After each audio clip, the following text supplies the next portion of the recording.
26 जनवरी का मौका है, उनकी कुर्बानी को हमें याद रखना है। टीपू सुल्तान जब जिंदा थे तो मुसलमानों की हुकूमत कितनी बड़ी थी? 1,57,00,000 मुरब्बा मील।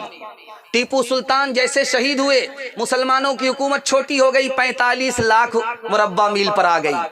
जानते हैं टीपू सुल्तान कैसे शिकस्त खाए? 1799 में अंग्रेज से मुकाबला किया और मीर सादिक की गद्दारी की वजह से टीपू सुल्तान शहीद हो गए, अंग्रेज को शिकस्त नहीं दे पाए। ध्यान से सुनिएगा, अंग्रेज इस मुल्क में मुसलमानों से हुकूमत छीनने में, हिंदुओं से हुकूमत छीनने में कामयाब कैसे हो गया, दिखाने के लिए जा रहा हूं। 1900 ईस्वी में अंग्रेज ने अदालत में एक ऐलान किया कि हिंदी में दरखास्त ली जाएगी, उर्दू में दरखास्त नहीं ली जाएगी। जबान के नाम पर हिंदू को मुसलमान से लड़ाया, मुसलमान को हिंदू से लड़ा दिया। 1903 ईस्वी के अंदर अंग्रेज ने बंगाल को तकसीम किया। मुसलमानों से कहा तुम्हारी तादाद वहां ज्यादा होगी, हिंदुओं से कहा तुम्हारी तादाद यहाँ ज्यादा होगी। तादाद के नाम पर मुसलमान को हिंदू से लड़ाया, हिंदू को मुसलमान से लड़ाया। तीसरा तरकश अंग्रेज का 1906 ईस्वी में अंग्रेज ने 2 जमात बनाई। एक पार्टी का नाम रखा मुस्लिम लीग, एक पार्टी का नाम रखा हिंदू महासभा। ये दोनों पार्टी किसने बनाई? अंग्रेज ने बनाई। कौम के नाम पर अंग्रेज को मुसलमान से लड़ाया, हिंदू को मुसलमान से लड़ाया, मुसलमान को हिंदू से लड़ा दिया। 1922 ईस्वी में एक स्वामी थे, उसका नाम था शरधानन। उन्होंने शोषा छोड़ा कि मुसलमान बाहर से आए, इन्होंने यहाँ के हिंदू को जबरदस्ती मुसलमान बनाए। अब उनसे पूछिए कि अगर जबरदस्ती मुसलमान बनाया यहाँ के हिंदुओं को, तो हिंदू की तादाद ज्यादा क्यों है, मुसलमान की तादाद कम है? इसका मतलब है ये सफेद झूठ है। आपको याद होगा, आपका सर फख्र से ऊंचा होगा कि अल्लाह ताला ने जन्नत से धरती पर जब आदम को उतारा तो मक्के मदीने में नहीं उतारा, हिंदुस्तान में उतारा। और आदम जो इस्लाम लेकर के उतरे जन्नत से, हिंदुस्तान में उतरे। और मुसलमान आदम के दौर से इस मुल्क में आबाद है। मुसलमान जहां मरता है वहां दफन होता है, उसका ईमान है जब कयामत कायम होगी तो जहां उसकी कब्र है वो वहीं से उठाया जाएगा। हमारा ये मुल्क कब से है? आदम के ज़माने से है। हमारा इस्लाम कब से है? आदम के ज़माने से है। और हमारा ईमान है कि हमारी कब्र यहाँ है तो क़यामत में हम यहीं से उठाए जाएंगे, अल्लाह के दरबार में हाजिर होंगे। तो मरते मरते जीते जीते हिंदुस्तान से हमारा मजबूत ताल्लुक़ रहेगा। हाथ उठा दीजिए इंशाअल्लाह।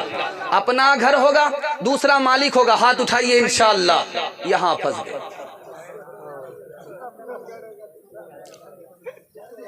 डॉक्टर हैं लाजिन्स, उसने कहा 48% मर्द पागल होते हैं नाफरमान बीवी की वजह से। जापान में 52% मर्दों ने कहा कि मैं मर्द होने पर खुश नहीं हूं। तो उनसे पूछा, अरे अल्लाह का बंदा, मर्द हो औरत नहीं हो, तुमको तो फख्र से सर ऊंचा होना चाहिए, करना चाहिए। कहा नहीं नहीं नहीं, मैं औरत होता तो अच्छा होता। कहा कि वो कैसे? कहा कि पहली तारीख में तनख्वाह की मालिक मेरी बीवी हो जाती है, मैं कंगाल हो जाता हूं, वो माला माल हो जाती है। इंशाअल्लाह माँ बाप को खर्चा बीवी से पूछ करके देंगे। बिल्कुल सही जा रहा, हाथ उठा दीजिए। मर्द हाकिम था कभी औरत पे, लेकिन आज कल बीवी घर की मालिका है और मियाँ मजदूर है। कोई इस दौर में है मौलवी, कोई मिनिस्टर है, कोई बीवी का शौहर है, कोई बीवी का नौकर है, कोई बीवी का शौहर है, कोई बीवी का नौकर है। हुए मातहत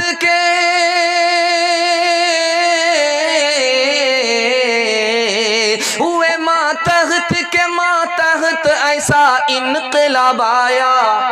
मियाँ है दफ्तरी दफ्तर में और बीवी मनीजर है, मियाँ है दफ्तरी दफ्तर में और बीवी मनीजर है। दूसरा पैगाम जल्दी से निकल जाएगा, अल्लाह करे कि आपके दिल तक पहुँचे। लतीफ़े के अंदाज में आपको सुना रहा हूँ, लेकिन सच्चाई आपके दिल तक पहुँचा रहा हूँ। अल्लाह करे कि दिल तक सच्चाई पहुँच जाए। मैं आपसे वादा लेना चाहता हूँ कि आप बेटे से ज़्यादा बेटी को तालीम दिलाएंगे। हाथ उठा करके वादा कीजिए इंशाअल्लाह।